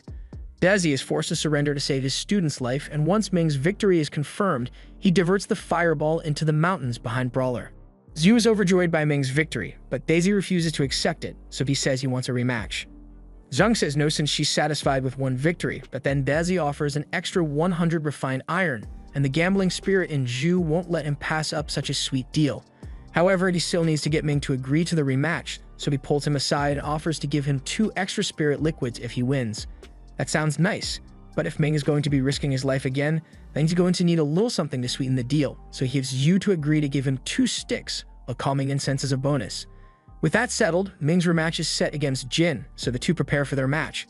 But before Ming goes in, Zhang quietly hands him a talisman and tells him to use it if things get too dangerous, because Jin won't be an easy opponent to beat. As the battle begins, Jin summons his puppets and fires a bolt of lightning at Ming. And while he is distracted, he sends the mantis in to fight. However, Ming is too fast for that to overwhelm him, so Jin decides to play with a numbers advantage. He sends all the mantises after Ming, but he uses a wind slash to get rid of the clones, and once he locates the original mantis, Ming tries to take control of it with his soul chain. Jin pulls the mantis back to stop him, but then Ming sends another wind slash his way, and even though Jin blocks the initial slash, Ming had also cast 2 more slashes, and he redirects those back towards Jin. Jin tries to shield himself with a turtle puppet, but wind slashes were too quick, so he still suffers a ton of damage. Dazi is amazed by how much mastery Ming has over his spells, and he is starting to consider bringing Ming to his branch, but Zhu shuts that down immediately. Back in the battlefield, the other Aperture disciples go to check on Jin, but he tells them he doesn't need any help. Instead, he takes off his cloak and activates the armor he had hidden underneath, giving him a set of wings to improve his mobility and allowing him to keep up with Ming's speed. Stu is outraged because he recognizes that turtle armor, and even he hadn't been able to break it back in the day, so it's not fair that Daisy gave it to Jin. Daisy tells him to calm down because he still hasn't broken any rules here. He explains that the original turtle armor Zhu is referring to is still in his possession, and the one Jin is wearing is a replica that he created on his own. Zhang admits it's really impressive that Jin was able to master mechanical craftsmanship enough to make his own armor even though he has only been part of the sect for 2 years. Furthermore, Daisy says that while Jin's skills are still rough, his intuition for mechanics is far greater than anything Daisy could have accomplished when he was Jin's age. Ming's speed advantage is now gone, so he is just doing his best to stay in the fight now. Jin makes the turtle fire a spider web at Ming, so he tries to cut the web with his wind slash, but Jin had already reinforced it. Ming now has no choice but to evade, but on top of the nearly indestructible webs, he still has to deal with the mantis, so he can't afford to hold back anymore. He reveals his third form technique and uses it to push the mantis back. Once Yu sees this, he is shocked because he had no idea Ming was holding back this entire time, and it's making him even warier of him. Daisy is impressed by Ming's third form sonic attack, but he doesn't think Ming will last much longer since that technique drains a ton of spiritual energy. However, even though it looks like Ming is at a disadvantage, Zhang still believes that he will find a way to win regardless. Back on the battlefield, Ming slashes the ceiling to conceal himself in a dust cloud, and when Jin tries to capture him, he uses the levitation technique to throw the rubble in his face. Everyone is shocked to see him use the levitation technique, especially Yu since this confirms his theory. While Jin was distracted, Ming launches a fireball at him, but Jin's turtle blocks the blast before transforming into a laser cannon aimed right at Ming. Zhang urges Ming to use the talisman she gave him to save himself, but that would get him disqualified, so instead he blasts the ground beneath him and uses the force to launch himself behind Jin. Jin doesn't understand how Ming managed to change direction mid-air like that, but just before launching himself, Ming tied his soul chain around his ankle, allowing him to turn back once he had gotten past Jin's attack. Daju was overjoyed that Ming came out on top, so he immediately starts rubbing his victory in Dazi's face. Dazi is disappointed that Jin lost, but Ming's strategy was genuinely impressive, so he can't complain about the results. He's a man of his word, so in accordance with the bet he made, he tells Ming that he can take all the spirit fruits now. While Ming is doing that, Zhang goes over to Dazi and asks why he was so focused on getting all the fruit for himself since he normally wouldn't have made such a risky bet. Dazi was trying to keep this a secret, but since he has lost all the fruit, the information is useless to him now, so he might as well let her know. He informs Zhang that the Sea Clan market is going to be reopening soon, and the spirit fruits are one of the items on the market's acquisition list, which is why he wanted to get all of them so badly. Yu gets excited when he hears that the sea market will be coming back because this is the first time they've opened in over 100 years, and he's sure there will be many amazing treasures available there. However, Zhang is still suspicious that the market opening like that might be part of some elaborate scheme, but before they can discuss it any further, their disciples call out to them for help since once they collected all the spirit fruit, the spirit trees burst into flames and the magic barrier began to degrade. Zhang asks Zhu and Dezi to start casting the teleportation circle, but shockingly, it isn't working for some reason. Zhang tells them to stop messing around because the disciples' lives are in danger, but Zhu tells her he really can't open the portal here because the formation of the spirit trees has been broken.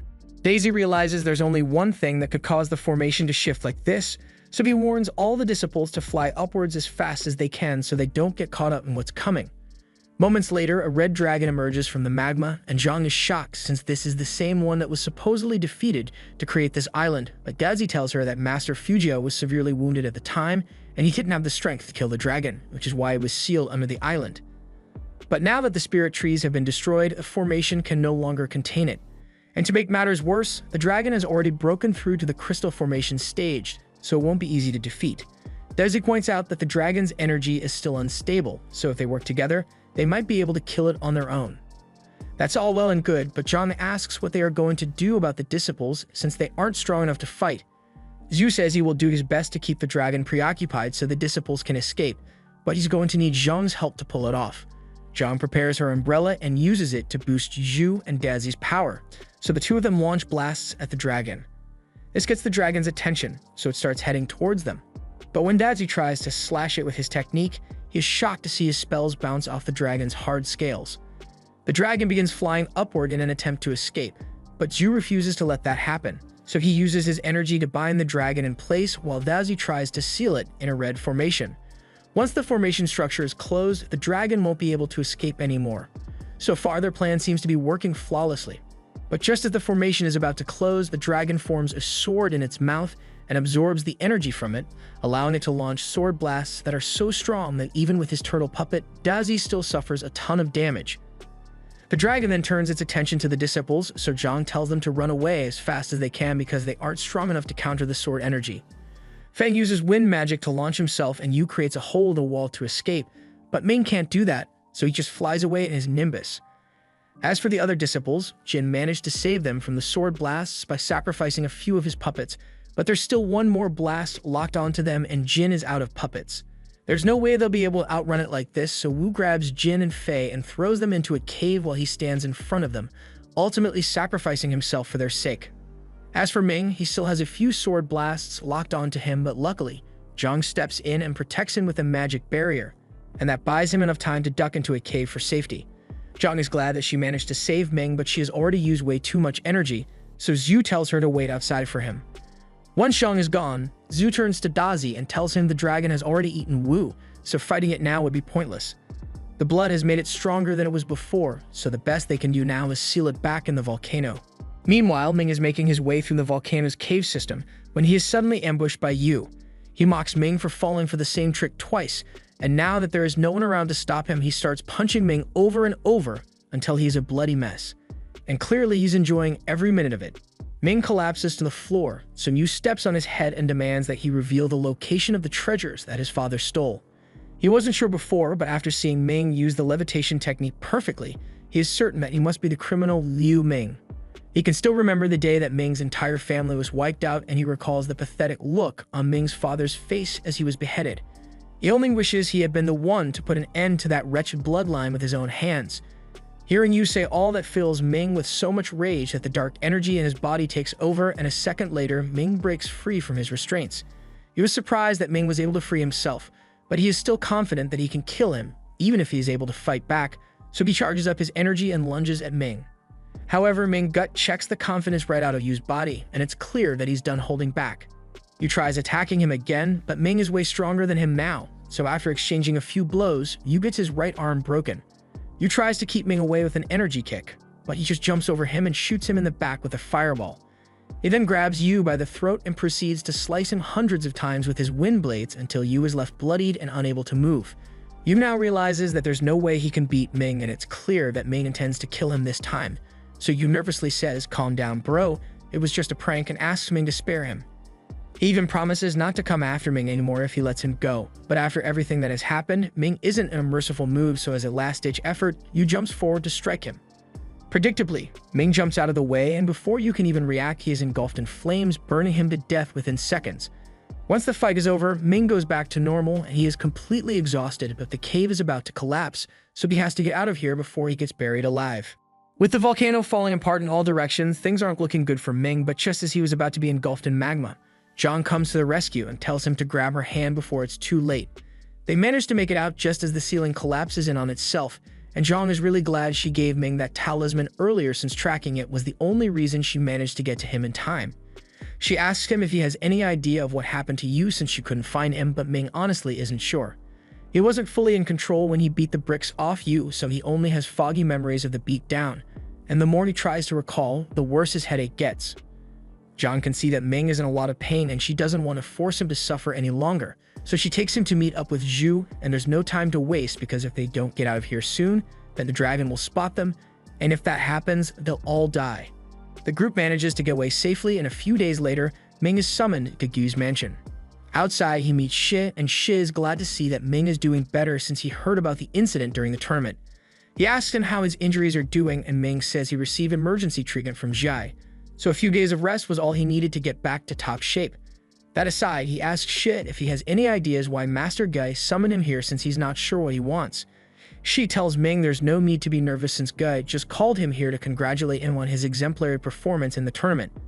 In fact, Shi thinks Master Gue might be considering taking Ming on as his personal disciple now that Yu is gone, but they'll have to wait and see. As they walk through the door, Gue addresses Ming and tells him he deserves the highest credit for their victory in the tournament. He then presents him with the 3 bone marrow cleansing elixirs that he was promised as his reward. Guy would normally never hand something so valuable over to a disciple like Ming, but his efforts earned it. The marrow cleansing elixir only works once, so Guy tells Ming to make sure he uses it all at once, and he needs to exercise vigorously beforehand to ensure that his body absorbs it properly. Ming accepts the elixirs and thanks Gu for the advice, but just as he is about to leave, Zhu asks him to come over because he has something for him. He presents Ming with the extra calming essence and spirit stones that he was promised, and Ming is grateful that he held up his end of the deal. There is nothing left for him to do here, so Guy tells Ming to hurry home so he can use the elixirs, but before that, he asks if Master Zhang is feeling any better because he'd like to visit her. Zhu tells Ming that Zhang is still recovering over in the back mountains, so it'd be best if he doesn't disturb her, but she should be better in a few days so he can check on her then. In the meantime, since Yu is gone, Gu has a new opening for a personal disciple, and given Ming's exceptional talent, Zhu believes he would be an excellent candidate. However, Gu takes a long look at Ming and tells him that's not going to happen, so he should just forget about it. He then turns to Shi standing next to Ming and says he's going to make him his disciple instead. Most would see this as a slap in the face, but Ming wasn't really interested in training under Gai anyway, so he just turns to congratulate Shi on being selected as the sect leader's personal disciple, and once that's done, he says he will be heading home now. As Ming and Shi leave, Zhu asks Gu why he didn't choose Ming as his disciple since he of all people should be able to see how skilled the boy is. But while they may be true, Gu doesn't think someone like Ming with only 3 meridians is going to get very far in cultivation. Later that day, once Ming is back at his house, he begins training so he can absorb the marrow cleansing elixir, and once he has worked up a good sweat, he sets up a bath for himself and pours one of the elixirs into it. As it mixes with the water, Ming can feel it penetrating deep into his body, and the pain is excruciating, but it definitely seems to be working since he can practically see the impurities being purged from his body. He then proceeds to dump the other 2 bottles in and sits there in silence while they do their thing. But while that's going on, elsewhere in the forest, 2 men are exchanging information left behind by Yu before he died. The sect will soon begin selection of core disciples, and they can't afford to let any flaws be discovered in his background, so the agent assures him that no one knows anything about who Chang really is. However, he's still wondering what they should do about Bai, since if Yu's suspicions were correct, then he might really be Liu Ming. Chang thinks he was a fool for looking down on the path of a cultivator and serving the court like an idiot, but the agent takes offense to this because all of the court's agents are meant to risk their lives for it without question. He accuses Chang of thinking about betraying the court, and he is going to have to report this to the court elders, but as he's walking away to go snitch, Chang runs up and plunges his fist into the agent's back. He has worked too hard on his position as a 12 Meridian prodigy here, and he is done being a court dog. Once the agent is dead, he says he can finally move forward with his personal plans, but first he needs to take care of Ming since he might be aware of his identity. Meanwhile, Ming is done with his cleansing, and he can already feel the difference as his meridians and muscles feel so clean now. He decides to test out what he's capable of, so he launches a fireball, runs out in front of it, and then blocks with his bare hands, leaving him with only minor burns. With these enhancements, Ming believes he stands a good chance in the upcoming competition. Then he realizes that while he may be able to dominate opponents at his current level, if they happen to be of a higher cultivation than him, then he will be at a massive disadvantage. If he's going to be going up against people who have superior magical powers, and he desperately needs to come up with a good strategy, and ideally, he would like to get Pet as strong as the Red Dragon. But it's easier said than done.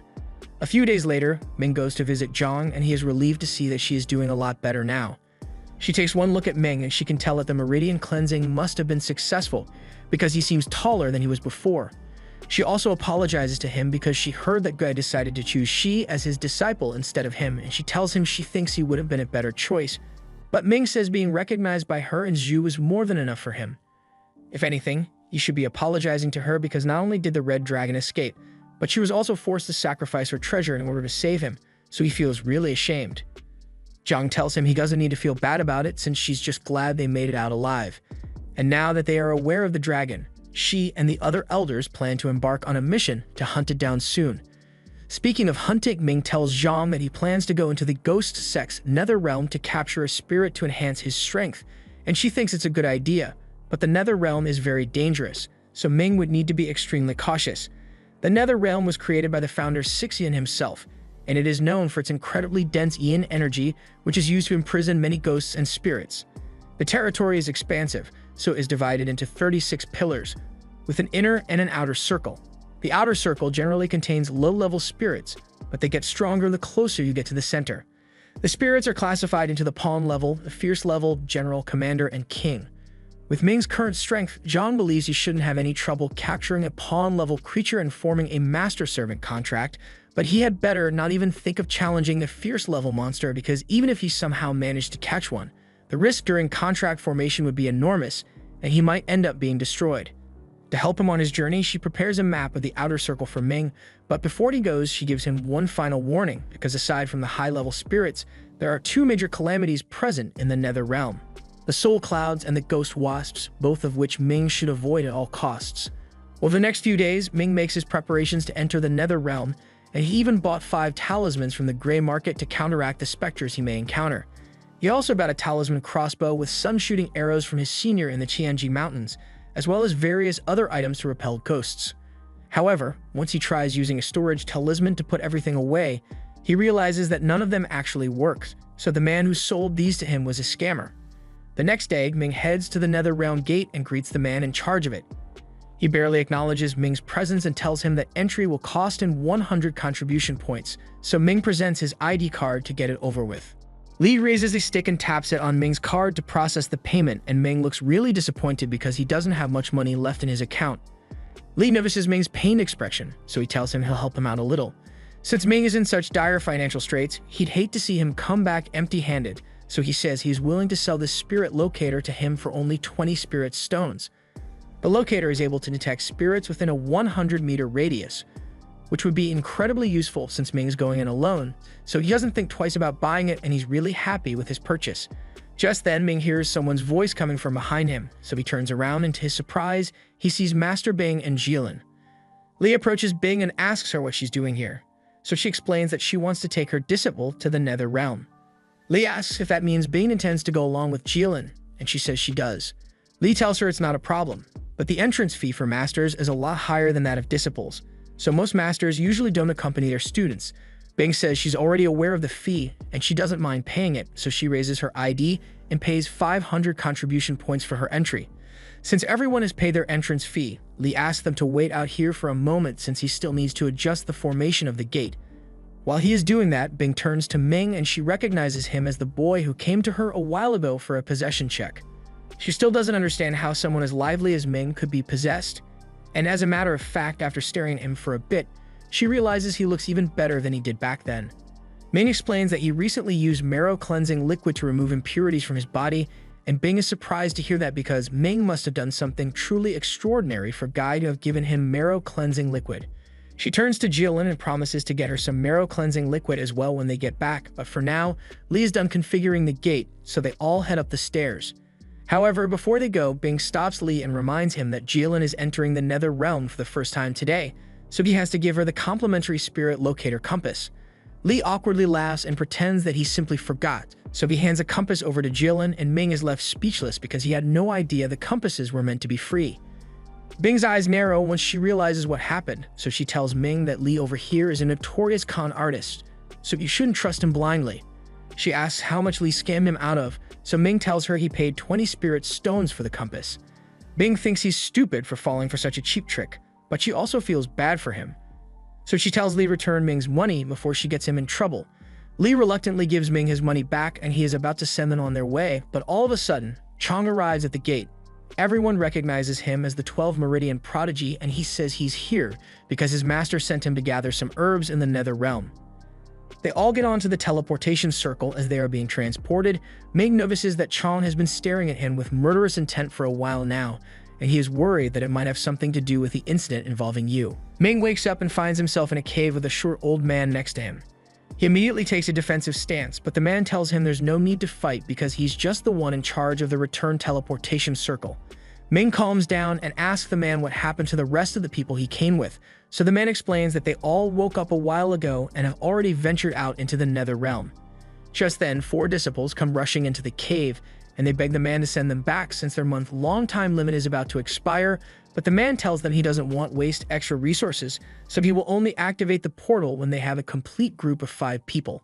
The disciples argue that if they don't leave before their month is up, then they will end up like the man, but hearing them talk about him like that sends the man into a blind rage. He was once just like them, but when he and his team tried to return, they were attacked by spirits, so he sacrificed himself to buy time for his friends to escape. Because of that decision, he ended up getting corrupted by the yin energy of the nether realm and is stuck here for the rest of his life. But that also means he doesn't have to follow conventional rules anymore, so anyone who angers him is a dead man.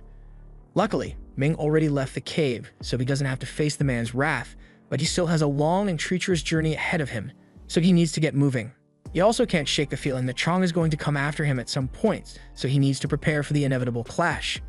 After traveling for several miles, Ming tracks down a crocodile spirit, however. When he finally arrives at the location, he discovers that the crocodile has already been captured. In hindsight, he should have expected this, since if everyone has spirit compasses, then it's only natural that all the spirits that are easy to catch have already been caught. Just then, Ming's compass alerts him to another spirit nearby, and he smiles because he thinks luck is finally on his side, but he doesn't have time to waste, because if he takes too long, someone else might get it first.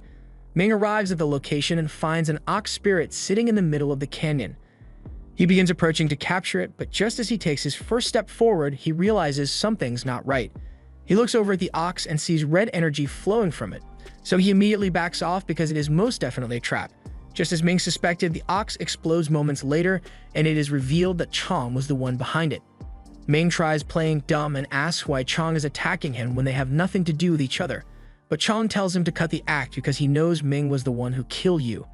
He isn't particularly interested in avenging that idiot, but he is curious about what Yu might have revealed before his death, like maybe his real identity or his mission. Ming can already see where this is going, so he takes out a small box and hands it over to Chong. Chong is curious, so he opens it, and he is immediately bound in place by the talisman Ming hid inside. He learned from dealing with Yu that no matter what he says, people like Chong are never going to let him go, so he's better off taking the initiative. Chong applauds Ming for his quick thinking, but something like this would never be enough to hold him. Ming knows those talismans aren't going to keep Chong restrained for long, so he tries knocking him out with 3 fireballs, but it's already too late. Chong breaks free and absorbs Ming's magic before redirecting it back at him. Ming managed to slip away under the cover of the explosion, but Chong chases after him until they arrive at a canyon. He launches several spells into the canyon to try and force Ming out, but Ming is doing his best to stay hidden. So far, his spells have had little to no effect on Chong, so he is waiting for the perfect moment to launch a surprise attack to catch him off guard. And when the opportunity presents itself, Ming wastes no time and throws several spells at Chong. However, that was just a distraction, so he could sneak up from behind and knock him to the ground. That was a solid hit, so Ming is starting to think he can win this fight, but that confidence quickly disappears when he realizes that he was only fighting one of Chong's blood clones, so it's only going to get worse from here. Ming is now on the back foot as Chong relentlessly attacks, and at this point, there's almost nothing he can do aside from run and pray. Just then, he notices a swarm of ghost bees nearby, and from what he was told, those things are deadly even to the high-level cultivators, so he takes a gamble and launches a fire spell to get the bees' attention. A few moments later, Chong catches up to him and he thinks it's finally over, but Ming tells him he shouldn't get too cocky, because in the nether realm you never know what dangers could be lurking around the corner. Chong says Ming is just bluffing because he has nowhere left to hide and he isn't strong enough to win, but Ming responds, "You think I'm losing, but no, we're losing." He then points to the swarm of ghost bees floating overhead, and they both know even Chong isn't strong enough to defeat Ming and escape the ghost bees at the same time, so this is a stalemate. Chong gives Ming credit for his craftiness, and he can see why you lost to him, but he makes it clear that he won't stop hunting Ming until he is dead. The two then take off running in opposite directions to escape the murder bees, and Chong seems to have his hands quite full, so he won't be able to keep track of Ming for a while. However, Ming is in just as much trouble, and his flying technique isn't fast enough to outrun the bees, so he needs to think of something quickly. Ming eventually runs out of energy, so he crash lands and looks on in terror as the ghost bees close in on him, but to his surprise, the bees suddenly stop. Ming looks down and realizes that he unknowingly crossed the border into one of the inner circles of the nether realm, and the bees are too scared to follow him across. This is a stroke of good luck since he won't be stunned to death, but he can't turn back now, so his only choice is to go even deeper, but he can't help but wonder what he might face in there. Meanwhile, in one of the inner circles, Jilin is fighting a corpse soldier as part of her training, and Bing is supervising to make sure she doesn't get hurt. Jilin is having a hard time fighting the soldier even though she should technically be stronger than it. So Bing explains that Jilin's usual strength comes from her nightmare body, but nightmare bodies don't work on ghosts, so she's at a natural disadvantage here. On top of that, this particular soldier seems a lot smarter than the one she has faced before, and there's a reason for that, so Bing asks her if she can guess. Jilin thinks about it and asks if it's related to the incident where several Immortals sect disciples went missing. Later that night, Ming finds his way into a cave and sets up a little camp so he can spend the night. However, just when he was getting ready to relax, his spirit compass began to react, and a moment later, several scorpions emerged from the ground. Ming immediately hightailed it out of there, but he accidentally falls through a crack in the floor, causing him to slide down a narrow tunnel until he ends up in a wide open cavern. Ming suppressed the sound of his breath, scared of drawing attention from the spirits in the area, but then looks at his compass, and he realizes it's indicating that there's only one spirit nearby. Ming thinks that seems odd because spirits don't usually stay on their own in places like this, not unless they are extremely powerful. A few days go by in the Nether Realm, and Bing and Jilin are flying around in one of the inner circles looking for something, but Bing notices that Jilin seems a little upset, so she asks her if something is wrong. Jilin explains that she feels guilty since the only reason they haven't made progress with their investigation is because Bing had to slow down to keep her protected. Bing suggests they should take a break to make Jilin feel better, so they stop near some rocks and Jilin sets up a fire so they can rest. The two sit and meditate for a few hours, but Bing suddenly senses something dangerous nearby, so she warns Jilin that bone corpses might be hunting them. The intelligence of the spirits seem unnaturally high, so Jilin asks Bing what they are going to do, and a moment later, 3 bone corpses emerge from the sand. All 3 of those spirits are fierce grade, so Bing says she'll handle it on her own and jumps into the air to prepare her spell. She manages to freeze the 3 spirits in one go, but then she notices something else, so she fires a blast at the rock behind the spirits, and it is revealed that there is a general grade corpse leading the attack. Even Master Bing is taken aback because running into a general here was unexpected, but that doesn't mean she won't be able to handle it. The general sends the 3 soldiers out to attack Bing, so she casts another spell to freeze them in place, and while they are trapped, Bing begins blasting them to pieces. While she's doing that, Jilin asks why a general suddenly appeared out of nowhere, and Bing believes it might have something to do with the missing disciples incident that they came here to investigate. For now, the situation is too dangerous for Jilin to be here, so Bing says she'll create an opening, and when she gives the signal, she wants Jilin to run as fast as she can until she gets to the outer circle. Jilin tries to protest because she doesn't want to leave her master behind, but Bing tells her she's more than capable of handling this on her own. Jilin is the only disciple whom Bing actually cares about, so she doesn't want to let her get hurt, but it will be difficult to protect her with the corpse general attacking, so she tells Jilin to just wait for her at the teleportation array. Jilin does as she is told and starts flying away, but one of the corpse soldiers notices her, and despite Bing's best efforts to stop it, it manages to get away and starts hunting Jilin down. At the same time, elsewhere in the Nether Realm, Ming is walking through a dark cave when he is suddenly faced with a fierce grade bone scorpion. He quickly runs to cover because he knows there's no way he can beat one as he is now. But as luck would have it, this scorpion is actually wounded, so he might have a chance. He takes out the spirit-binding talismans bought to try and trap the scorpion, but he really needs to stop trusting people from the gray market because 2 of the talismans he bought turned out to be fakes, and using them just gave away Ming's position, so he's in deep trouble now. He tries shooting it with his crossbow, but that doesn't work, so he turns around and starts running away. The scorpion launches a fireball at him, and while he's disoriented, it attempts a stinger strike, but Ming raises his shield in time to block and goes back into a hiding spot by the time the dust settles. He can't afford to get hit like that again, so he decides to play it safe and keep his distance until he can find an opening. Eventually, Ming notices a crack in the scorpion's shell near its leg, so he wastes no time and fires an arrow into it, dealing a ton of damage. That arrow basically backhanded some sense into the scorpion, so it realizes it's not worth it to fight Ming and tries to escape. However, Ming is already invested in the scorpion's downfall, so he begins hitting it with every spell he knows, and sooner or later, he's sure the scorpion will go down. Once it has been sufficiently weakened, Ming binds it in his chain and begins drawing the circle for the spirit contract. The scorpion's consciousness is faint right now, so it should be possible for Ming to overpower it, even though it is fierce grade, but after Ming starts the process, misfortune strikes. That mysterious dark energy begins acting up again, and it is currently draining Ming of his energy, so if he's not careful, the scorpion might take advantage of the situation to overpower him instead, so he needs to hurry and finish the ritual. He puts all the energy he has into sealing the dark energy away, but it wasn't enough, so the dark energy breaks free, and the next time Ming opens his eyes, he finds himself in the pocket dimension once again. The space seems a little larger than it was last time, and for some reason, the scorpion was dragged in here along with him. Ming freaks out at first, but then he realizes that it isn't attacking him, so the spirit contract must have been successful. He's glad he now has the scorpion on his side, but he still doesn't know how to get out of here, so the only thing he can do is train until he gets out. Ming begins running combat drills with the scorpion to pass the time, and the scorpion is a quick learner, so Ming is glad he formed a contract with it. But it's too bad that it can't fight at full strength in here since it is still wounded and damage to its exoskeleton can only be repaired by consuming spirit bones, so Ming promises to get some for it once they get out of here. Several weeks go by in the pocket dimension until eventually Ming and the scorpion are released, and as soon as they are out, Ming keeps his promises and finds a skeleton for the scorpion to eat.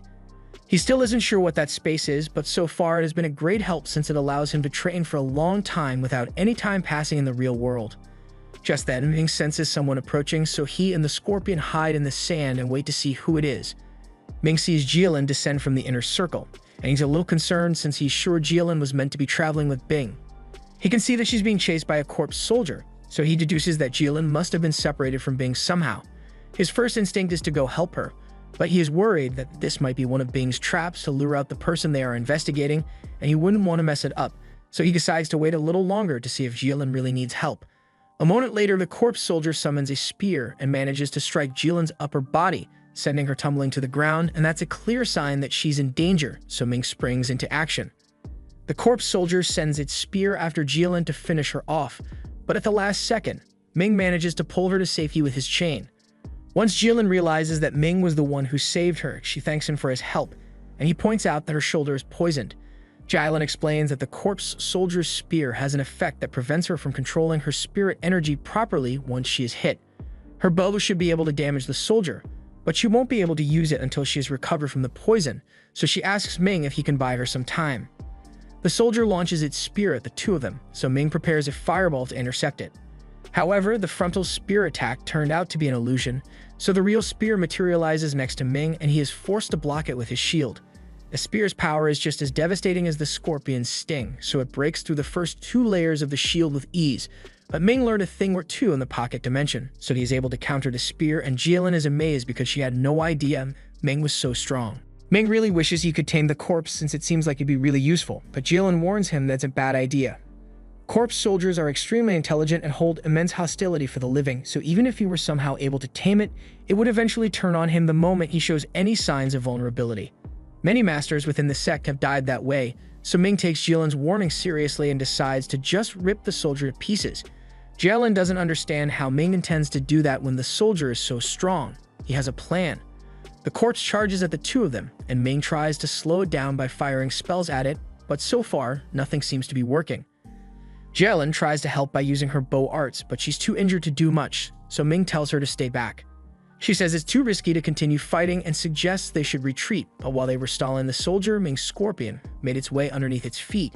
So before it can attack them again, the scorpion grabbed the soldier by its feet and stung it in the arm. The scorpion's venom weakens the soldier a lot, so while it is being held in place, Ming is able to slice it in half with a wind slash. Ming is proud of himself for handling that so efficiently, but his sense of victory makes him drop his guard, and he is nearly obliterated by the corpse soldier's self-destruct sequence as a result. Fortunately, Jilin managed to react in time to shield them both, but even though he wasn't injured, Ming still fainted afterwards from energy exhaustion. By the time he wakes up, he finds Jilin sitting over him, and she's glad he finally woke up. She has been using healing techniques on him to speed up his recovery, and while doing so, she found out that some of Ming's life force was drained recently. Granted, it's an insignificant amount, so he only lost a few years of his lifespan. And that's not much for cultivators who can live for thousands of years. Ming thinks about it and realizes his depleted life force must have something to do with the pocket dimension he got sucked into recently. It probably drained a portion of Ming's life force because he did not have enough spirit energy to sustain it. If he hadn't acquired the bone scorpion, then he might have ended up losing all of his life force. Jilin notices that Ming has been staring at his scorpion for a while now, and she's starting to get jealous because he hasn't even asked about her injuries yet. Ming apologizes and says he does care about Jilin's well-being, but he's still a little curious as to why she was out here without Master Bing in the first place.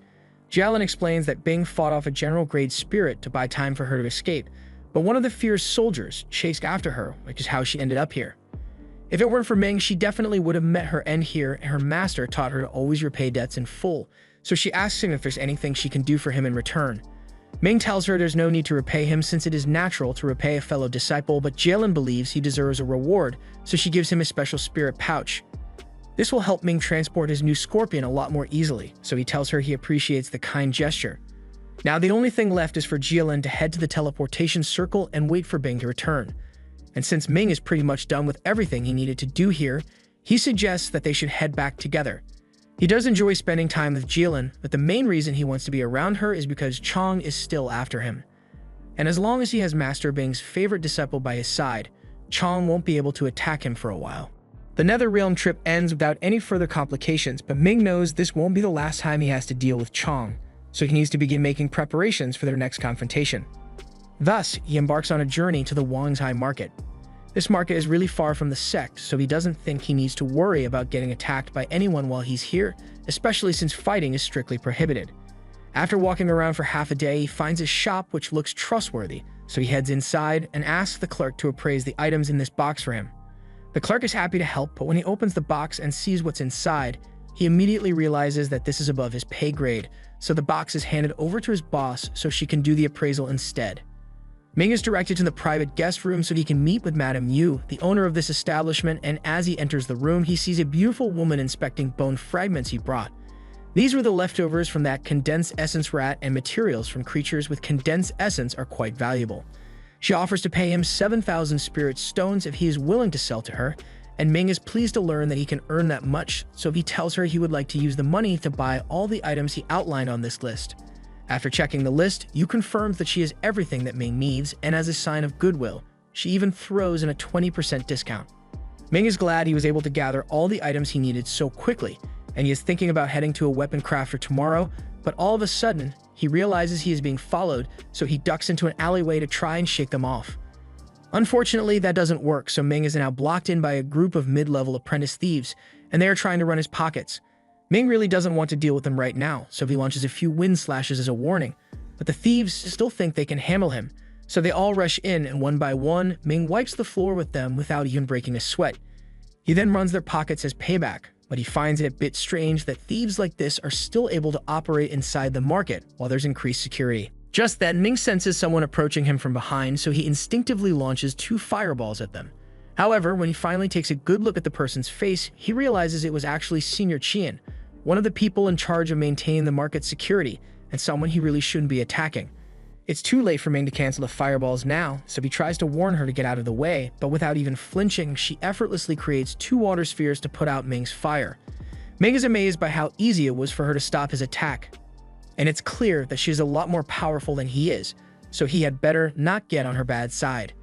He immediately apologizes to Qian for attacking her so carelessly, but she knows it was an honest mistake, so she's not upset about it. She just asks Ming to do his best to avoid drawing too much attention from now on. Ming isn't sure what she means, so Qian explains that it takes a special kind of idiot to walk around the market with a valuable soul pouch on his hip, and she just so happens to be looking at the idiot in question. Those thieves clocked him as an easy target the moment he set foot in the market because of it, so Qian offers to teach him how to mask the soul pouch's aura so this doesn't happen again. But in exchange, she asks him to help her drag these thieves to jail. Ming is more than happy to help, so he takes out his soul chain and ties the criminals up for transport. All the while, Chan's masters have been watching from a nearby rooftop. They knew thieves were targeting Ming and let it play out since they wanted to use him as bait to capture them. But they never could have expected that Ming would handle the thieves on his own before they could intervene. Just then, Master Leo receives a letter informing him of some terrible news.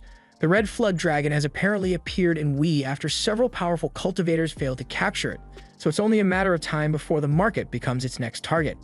Over the next few days, Ming stays in town because he is waiting for a custom weapon he ordered to be made, and he has recently become a regular at this man's restaurant. The man really seems to like him since he has been trying to find a protection talisman for his store, and Ming was kind enough to help him weed out the fakes so he didn't get scammed. Today, the man finally managed to find a genuine protection talisman, and he is so happy that he offers Ming a free meal as thanks from his help. Ming is grateful for the man's generous offer, and he's glad he helped him avoid getting scammed, because he personally got scammed a lot back in the gray market, and let me tell ya, it's not fun. A few hours later, a man walks into the shop looking for Ming and introduces himself as Jin, an apprentice at Master Fang's forge. The weapon Ming ordered is ready, so he is here to deliver it, but before anything more is said, Ming puts up a sound barrier so no one will overhear him. Jin takes out a box with a special needle inside, and after inspecting it, Ming confirms that its quality is exactly what he was looking for. The more seals the needle has, the stronger it will become, but needle-type weapons are difficult to work with, so using it will drain a lot of energy and mental power. It also only has space for 3 seals on it, so its potential power is limited, but Ming is okay with that since it's good enough for now.